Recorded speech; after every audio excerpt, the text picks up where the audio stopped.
Nesse momento, agora chamamos a nossa querida amiga e irmã Vânia, que vai nos dirigir a sua palavra. Obrigada. De nada. Que gentil de sua parte.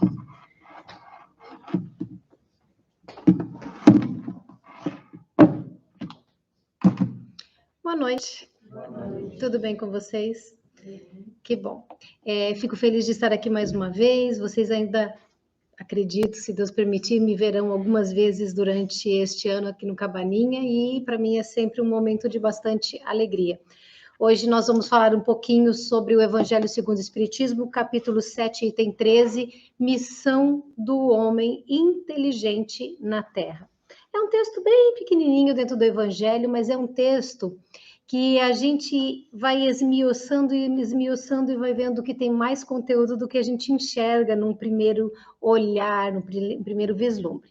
Mas antes de começar a falar sobre a missão do homem inteligente na Terra, eu conto uma historinha. Essa historinha ela foi retirada do site Momento Espírita, e quando nós pesquisamos sobre este tema do Evangelho no site, aparecem dois textos falando sobre trabalho. Então, quando a gente procura sobre a missão do homem inteligente na Terra, a gente encontra sobre trabalho. E aí, numa dessas duas mensagens do Momento Espírita, conta-se a história de um homem que está viajando e no aeroporto, ele, não dos tempos atuais, em que nós temos os nossos celulares, podendo ligar a hora que quisermos para as pessoas que nos importam. Naquele tempo que a mensagem relata, ele está num orelhão, tendo que falar através das moedinhas, só que através de uma conexão com a telefonista. A maioria de vocês aqui é muito jovem para lembrar disso, então vocês não vão saber, mas era assim que funcionava. E aí ele pega e coloca lá umas moedinhas para falar com a sua esposa, ele viajando e ela em casa. E aí, quando está quase querendo terminar a conversa, a telefonista interrompe e diz que para continuar a conversa precisava de mais uma moeda. E aí ele pega e ele verifica que ele não tem mais moeda e ele tenta se despedir rapidinho e a ligação cai. Ele fica triste, fica chateado, não conseguiu falar tudo o que queria para a esposa. E aí, quando ele está se retirando, aquelas cabininhas pequenininhas que tinha antigamente, abriu a portinha para sair, toca o telefone de novo. E ele pensa em não atender, porque ele imagina que é a telefonista dizendo para colocar mais moeda, que ela ia retomar a ligação. E aí ele pensa em sair sem atender, mas ele disse, não, vou atender. Só que ele não tinha mais moeda. E aí, quando ele atende, a telefonista diz para ele o seguinte: senhor, quando a sua ligação caiu, a sua esposa terminou dizendo que o amava. Eu imaginei que o senhor gostaria de saber. E a gente começa a pensar um pouquinho o que é que essa história sobre uma telefonista, lembrando que quando procuramos no Momento Espírita falava de trabalho, o que uma telefonista no seu trabalho tem a ver com a missão do homem inteligente na Terra, essa historieta, com esse recadinho. E aí a gente se pergunta, será que a missão do homem inteligente na Terra tem a ver com os esforços, com os sacrifícios, com as atividades, com o amor e com a caridade? Então nós começamos a trabalhar aqui alguns aspectos do texto e alguns complementos que eu trouxe para vocês. E sempre, quando eu termino de falar, eu sempre recomendo, hoje eu vou recomendar antes, quando chegarem em casa ou amanhã, no seu final de semana, parem e deem uma olhadinha naquilo que foi estudado no Evangelho, para que possa reforçar o conceito, para que possa relembrar as palavras que foram ditas aqui e tirar também as suas próprias conclusões, porque daí nós fazemos um estudo mais completo. Alguém estudou, transmitiu, vocês estudaram, pensaram no que foi dito, tiraram conclusões, gravaram o conteúdo e é mais fácil praticar quando isso acontece. Os espíritos, nesse pequeno texto do Evangelho segundo o Espiritismo, eles nos questionam por que razão que os homens, os seres humanos aqui na Terra, se orgulham tanto de ter inteligência. E eles dizem, isso aí até é estranho para nós. não são as palavras do Evangelho, são minhas, mas dá para entender, é estranho para nós, porque afinal de contas o nosso conhecimento, os nossos limites da inteligência e do conhecimento aqui na Terra são muito estreitos, são muito limitados. Nós não temos tudo aquilo que nós imaginamos, nem de inteligência e nem de conhecimento. Por que não? Porque nós estamos falando de uma imperfeição, que é o orgulho, atrapalhando uma visão maior de um dom, de uma capacidade, de uma virtude que é desenvolvida. E o que é o orgulho? O que é que nos faz nos orgulharmos dos nossos conhecimentos, da nossa capacidade intelectual e da nossa inteligência espiritual? O orgulho é aquele sentimento de autoestima exagerada, de prazer, de grande satisfação com aquilo que nós pensamos ter. Então, baseado nesse conceito, o que é ser uma pessoa orgulhosa?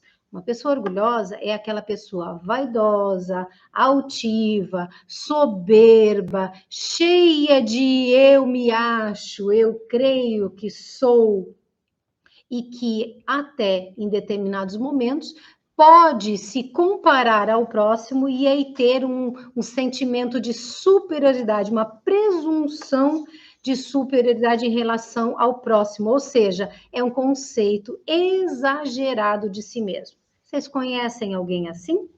A pergunta não é para que vocês respondam, eu conheço fulano, conheço ciclano, mas para que vocês peguem essa memória e, em vez de julgar a pessoa, percebam se a conduta, se essa manifestação de alguém em relação ao exagero, a presunção de si mesmo, dessa vaidade toda, se isso é coerente com os atos de amor, de caridade, de gentileza, de bondade, de solidariedade, fraternidade e outras virtudes. Então, diz os nossos raciocínios aqui, fazendo o nosso cérebro trabalhar um pouquinho, esse conceito exagerado de nós mesmos, mesmo que fosse verdadeiro, não teria motivo para vaidade. Digamos que nós realmente tenhamos todas essas qualidades de inteligência, cultura e conhecimento que nós acreditamos ter, muitas vezes. Qual é a vantagem? Qual é a minha qualidade especial para que me alimente disso? Nenhuma, nenhuma. Porque como os espíritos são criados? São criados simples e ignorantes. Todos nós aqui. Gandhi, Cristo, qualquer nome que passar pela mente de vocês, de uma pessoa excepcional, todos somos, ou foram essas pessoas, são essas pessoas, espíritos. E todos os espíritos em todo o universo nasceram, foram criados simples e ignorantes. E qual é o destino de cada um de nós? O destino é a evolução. Nós partimos do nada de conhecimento e vamos desenvolvendo espiritualmente, amadurecendo espiritualmente, e aí nós vamos adquirindo tudo aquilo que é necessário para um dia sermos perfeitos, dentro do que um espírito pode ser perfeito. Essa frase tem a ver com a comparação entre o espírito, a perfeição do espírito e a perfeição de Deus. Não é a mesma. Então, nós podemos chegar à angelitude. Mas, se nós não chegamos à angelitude ainda, então do que eu me envaideço? Do que os seres humanos se envaidecem a respeito de si mesmos? Porque aqui, cada um tem uma virtude ou várias virtudes, cada um tem uma imperfeição ou várias imperfeições, todos têm alguma coisa em que são melhores do que ontem, são melhores do que os últimos anos, do que a última vida, e outros nós ainda não conseguimos mexer em algumas imperfeições nossas. Muito obrigada. Obrigada. E não conseguimos mexer ainda, mas nós vamos ter todas as nossas imperfeições convertidas, transformadas em virtudes. Então, Não adianta, não tem sentido nos envaidecermos. Então, Deus nos faz reencarnar. A reencarnação tem um objetivo comparado assim com a nossa vida material da criança que vai à escola. Ela vai para a escola para aprender a ler, escrever, depois ela vai aprendendo cada vez mais conteúdos, outros conteúdos, e aí ela vai desenvolvendo até um dia que, amadurecida, mais velha, ela escolhe uma profissão e ela continua talvez se especializando, vai fazer mestrado, doutorado, e cada vez mais capacitada naquilo que ela escolheu em algum momento no seu desenvolvimento intelectual. E para nós, espíritos, é a mesma coisa. Nós encarnamos numa vida que Deus nos entregou, e aí eu estou falando de vida material, para que nós possamos utilizar a nossa inteligência em benefício do quê? Claro, do próprio benefício, porque com a inteligência eu consigo compreender melhor por que devo ser boa e não má, por que devo fazer o certo e não o errado, por que eu prefiro escolher o caminho A e não o caminho B, e assim por diante. Mas nós também somos colocados na Terra, no momento nosso, nós estamos falando do planeta Terra, nós somos colocados aqui para utilizar essa capacidade, este dom, essa inteligência que estamos desenvolvendo em benefício do meio e das pessoas à nossa volta.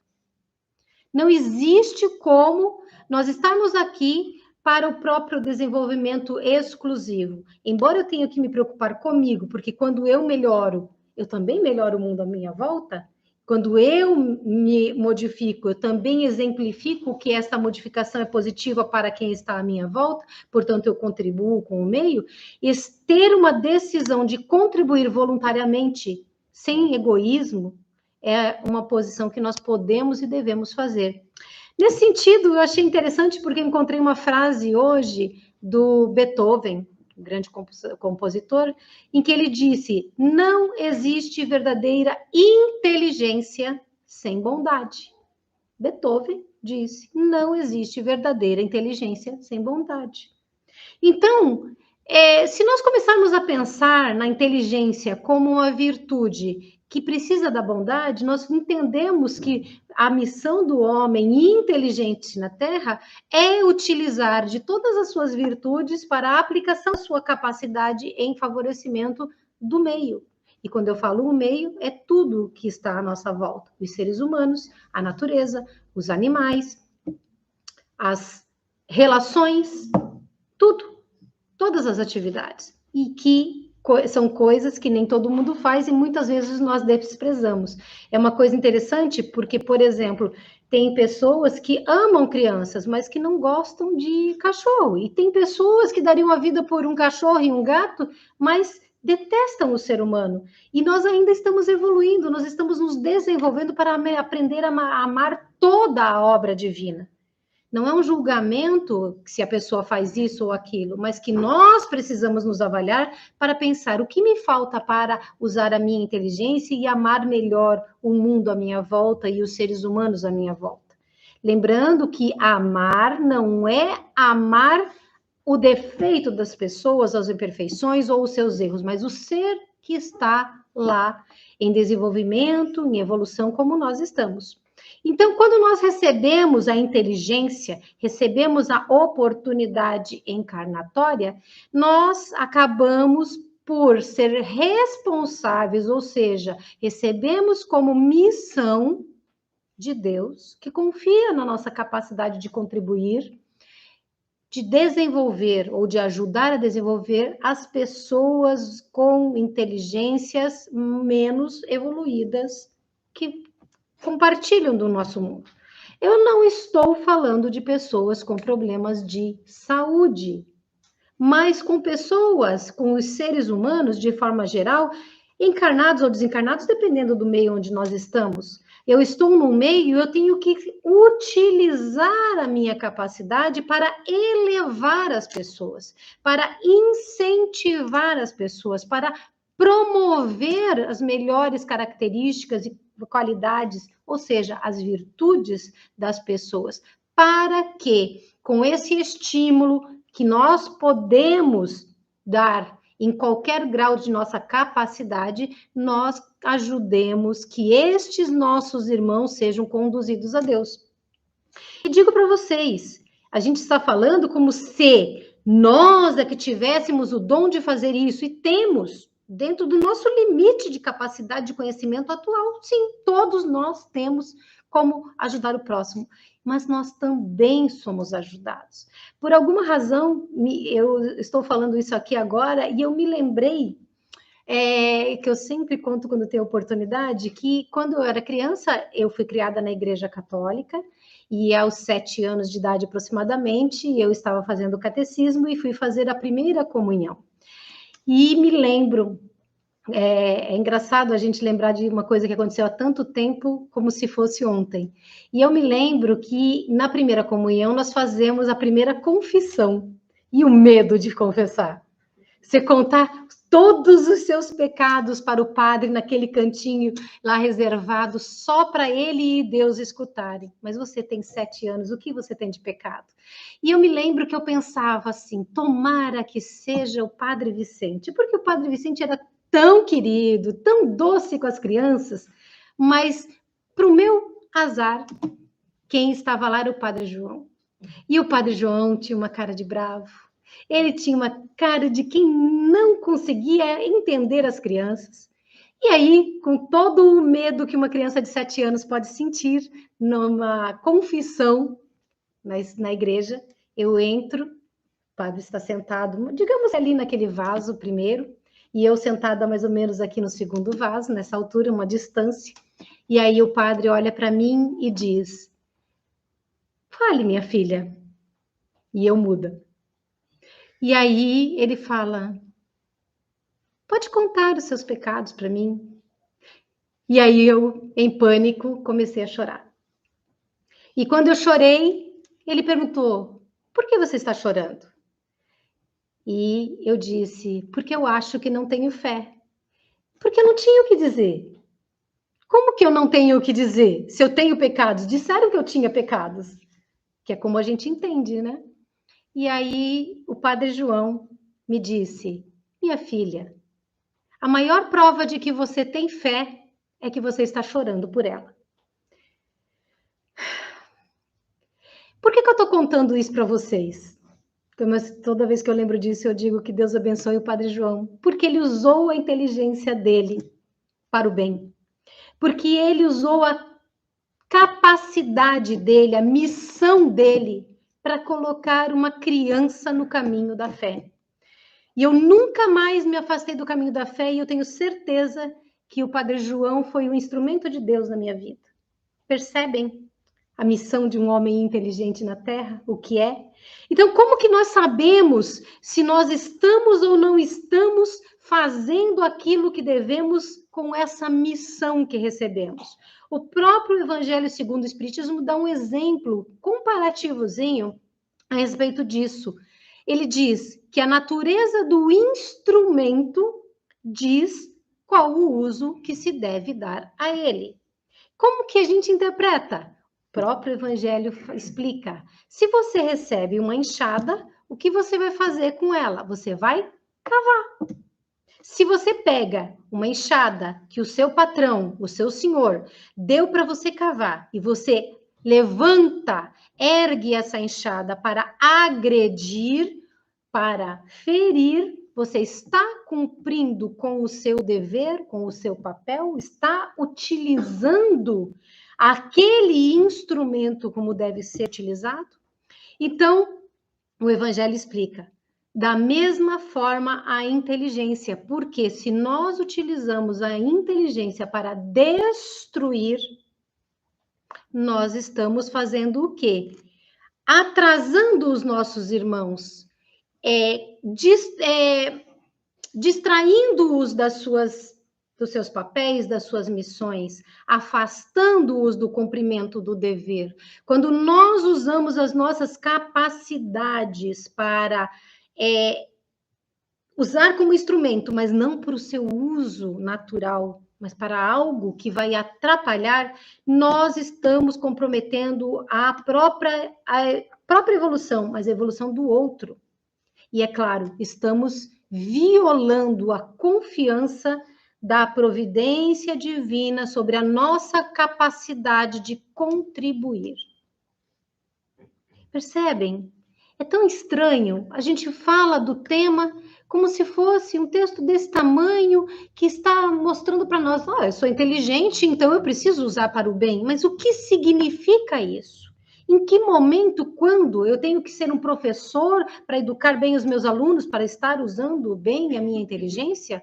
Ou eu tenho que ser um advogado capacitado que tem condições de fazer uma boa defesa do seu cliente? Ou eu tenho que ser um médico que estudou e se preparou muito, exercitou muito para salvar a saúde, a vida de alguém? Sim, tudo isso e muito mais. E muito mais.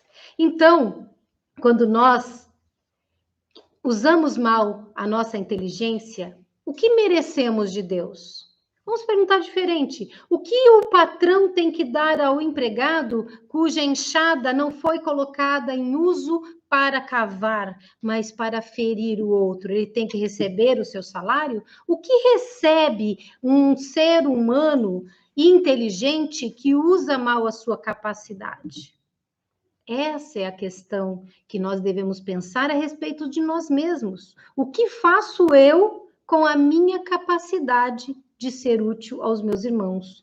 Com o instrumento que recebi, o que faço eu? Eu sou útil ou sou alguém que é uma pedra no caminho para atrapalhar? Então, todas as vezes que nós agimos de forma negativa, prejudicial em relação ao uso dos nossos instrumentos.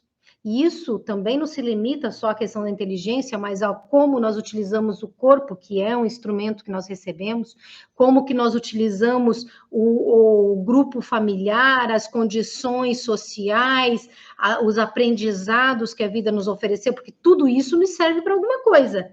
E acaba sendo instrumento, de uma certa forma, para o nosso desenvolvimento perante o meio e para promover o desenvolvimento dos nossos irmãos. Então, se nós usamos mal o nosso instrumento, se nós temos escolhas negativas, ações negativas, nós construímos para a própria existência um futuro de prejuízos, um futuro de, às vezes, humilhações, de muito sofrimento. O que me faz lembrar que o meu amigo Adão leu 2 mensagens na entrada e uma das mensagens era de uma irmã que tinha mediunidade e declarou na sua psicografia que ela usava mal o seu dom, porque ela cobrava e porque, sei lá, o que mais que ela fez.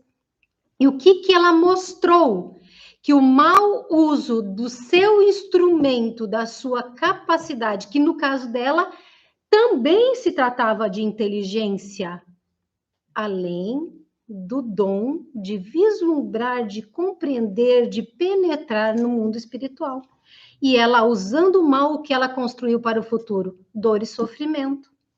Então, todas as vezes que nós usamos mal a nossa inteligência, nós estamos desperdiçando a nossa missão. A missão de um homem inteligente na Terra. E hoje em dia a gente tem que explicar tudo. Nós não estamos falando do homem, do gênero masculino, mas do ser humano, termo genérico, que significa todos nós. Todos nós temos como missão utilizar bem os seus dons e as suas capacidades. E quando não usamos, nós não só nos responsabilizamos por aquilo que destruímos fora de nós, mas também arcamos com as consequências das nossas más decisões.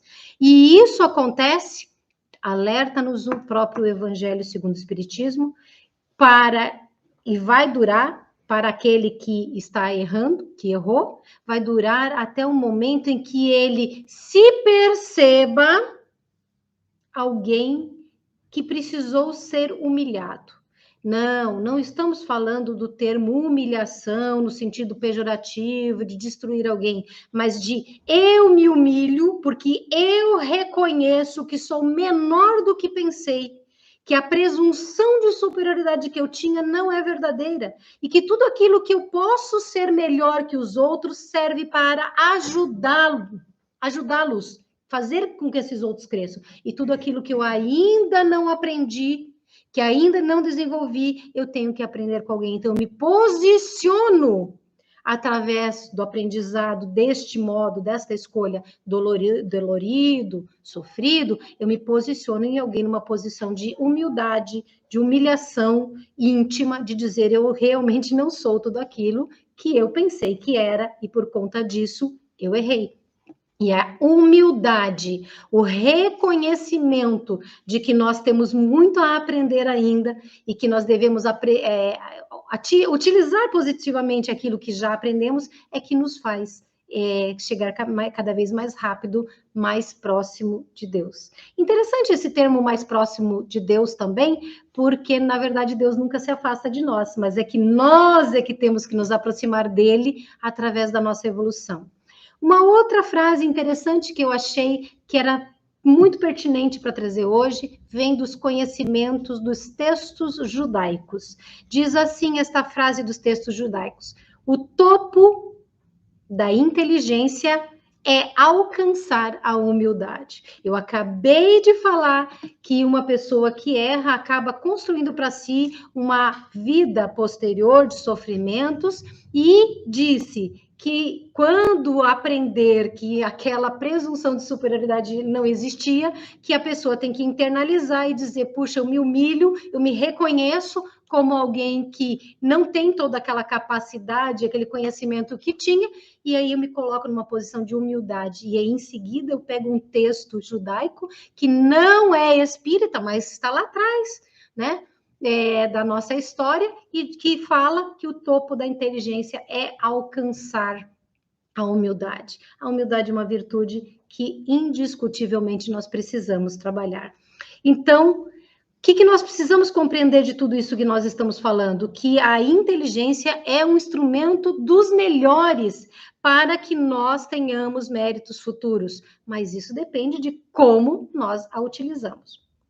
Um outro pensador disse outra frase interessante, é o Johann Goethe, que falou o seguinte, que o homem que sabe reconhecer os limites da própria inteligência está mais perto da perfeição. Quer dizer, eu reconheço os limites daquilo que sei da minha capacidade, e isso me eleva, porque a humildade é uma virtude que eleva, e porque ao saber que não sei, ao reconhecer que eu cheguei, que eu tenho um limite naquele momento, eu sei o que eu preciso desenvolver, eu sei como eu preciso evoluir. Então, são vários os sinais, os recados e as mensagens que nós recebemos. É doutrina espírita, é cristianismo, são pensadores, são filósofos, são conhecimentos populares. Sempre nós temos as lições. Então, nós temos que receber essas lições e pensar. Mas como é que eu vou reconhecer essa lição lá fora, na rua? É aquilo que eu falei para vocês. Depois leiam, reflitam, pensem, concluam. Se aquilo que eu falei foi útil, se vocês concordam, acresçam a própria compreensão e comecemos a pensar o que me falta para ser aquele ser que age numa missão inteligente na Terra. Então, os espíritos alertam também dentro do Evangelho que se o homem inteligente, se o ser humano inteligente utilizasse bem essa inteligência, seria muito mais fácil para eles nos incentivarem ao progresso. Acabei de falar nome do Beethoven, do Goethe e dos textos judaicos, com frases de incentivo a respeito da humildade, da inteligência, do bom uso. E o que significa isso? Pessoas de mente aberta espiritualmente, intelectualmente, que recepcionaram uma informação importante e não calaram, agiram e transferiram essa informação. Se nós todos fôssemos capazes de nos dedicarmos a fazer que o meu crescimento não fosse exclusivo, mas do meio onde eu vivo, e não é eu falando para ela como fazer, mas eu dizendo a ela pelos meus atos que este é um bom caminho e o exemplo arrasta multidões, então a partir deste momento a espiritualidade inteira consegue nos incentivar mais. Nós não sofreríamos tanto os percalços e as dificuldades de um mundo de expiações, mesmo estando às portas de um mundo de regeneração que já começou a ser trabalhado, se nós tivéssemos um uso melhor da nossa inteligência. Então, nós ainda nos perdemos por causa de orgulho, de vaidade e esquecemos dos compromissos assumidos, abusando das nossas capacidades intelectuais, assim como abusamos de todas as nossas capacidades. Lições não faltam, exemplos não faltam, modelos não faltam, personalidades que nos incentivarão para o bem ou nos despertarão para os problemas do mau uso da inteligência não faltam. Agora, quando nós falamos, por exemplo, fulano é um corrupto, um crime comum de nós discutirmos no Brasil. Se nós falamos isso, nós precisamos pensar, para ser corrupto, ele tem que ser inteligente. Que uso da inteligência ele está fazendo?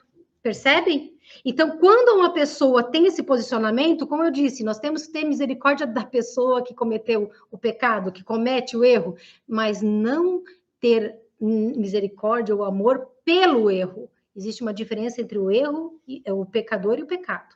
Então, a missão do homem inteligente na Terra, para fechar a ideia do Evangelho, é de ter que ajudar a crescer, amadurecer, desenvolver o meio, desenvolver as pessoas. Lembrando que quando nós violamos o nosso dom, a nossa capacidade, a nossa missão, nós acabamos agredindo, de certa forma, o próprio Criador. E aí nós movimentamos as rodas da lei de causa e efeito, e o que vamos receber não é assim tão bom.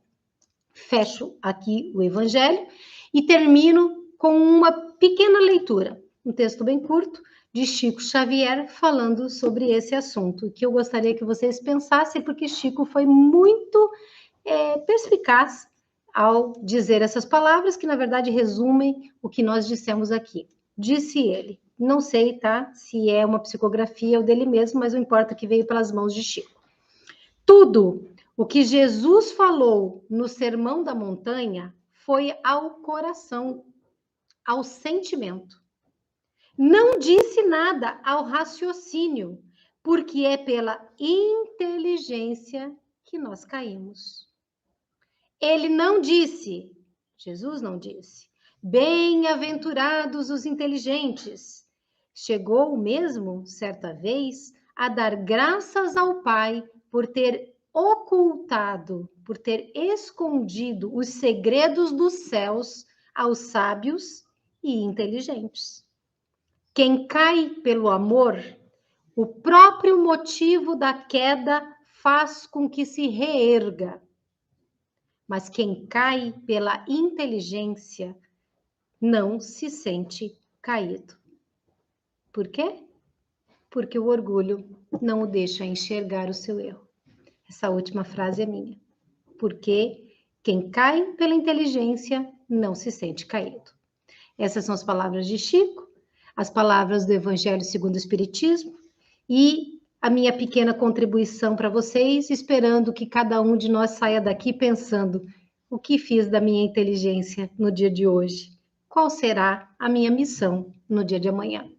E assim, eu desejo uma boa noite, de muita paz e de alegria para vocês, que vocês aproveitem a tranquilidade do ambiente, os passes que receberão daqui a pouco, levem muita energia para casa, distribuam pelo caminho, passem uma semana, um final de semana e uma semana boa até vocês estarem aqui para confraternizar de novo espiritualmente com os conhecimentos e os abraços dos irmãos que acabam fazendo muito mais por nós do que nós percebemos.